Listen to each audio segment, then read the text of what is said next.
হাসপাতালের আদতে অস্থায়ী মেডিকেল ক্যাম্পে বিনামূল্যে চিকিৎসা সেবা পেল কুমিল্লা বুড়িচং উপজেলার সহস্রাধিক বানভাসী মানুষ। শুক্রবার সকাল ৯টা থেকে বিকেল ৫টা পর্যন্ত বুড়িচং উপজেলার জোরাইন সরকারি প্রাথমিক বিদ্যালয়ে এই মেডিকেল ক্যাম্প অনুষ্ঠিত হয়। ৭ জন বিশেষজ্ঞ চিকিৎসক বন্যার্থদের বিনামূল্যে চিকিৎসা সেবা দেন। সকাল থেকে এই ক্যাম্পে চর্মরোগ, জ্বর, কাশি, পেটের পীড়া সহ পানিবাহিত নানা রোগে আক্রান্তরা সেবা দিতে আসে। তাদের বিনামূল্যে ওষুধও দেওয়া হয়। দুপুরে মেডিকেল ক্যাম্প পরিদর্শন করে বুড়িচং উপজেলা নির্বাহী কর্মকর্তা শাহিদা আক্তার বলেন, পানিবাহিত রোগ কমাতে নিরাপদ খাবার পানি নিশ্চিত করা হবে।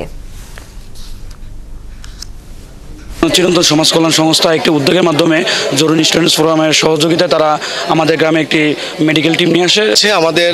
আমরা যেই পজিশনে আছি না কেন, সেই জায়গায় সামাজিক দায়বদ্ধতা থেকেই আসলে আমাদের এই ফ্রি মেডিকেল ক্যাম্পেইনগুলো আমরা করে থাকি। ইতিপূর্বে 2022 সালের 15 আগস্টেও আমরা একটা ফ্রি মেডিকেল ক্যাম্পেইন করি। সেখানেও প্রায় 700 মানুষ এবং বিনামূল্যে আমরা প্রত্যেকটা মানুষকে আমরা মেডিসিন বিনামূল্যে প্রদান করি।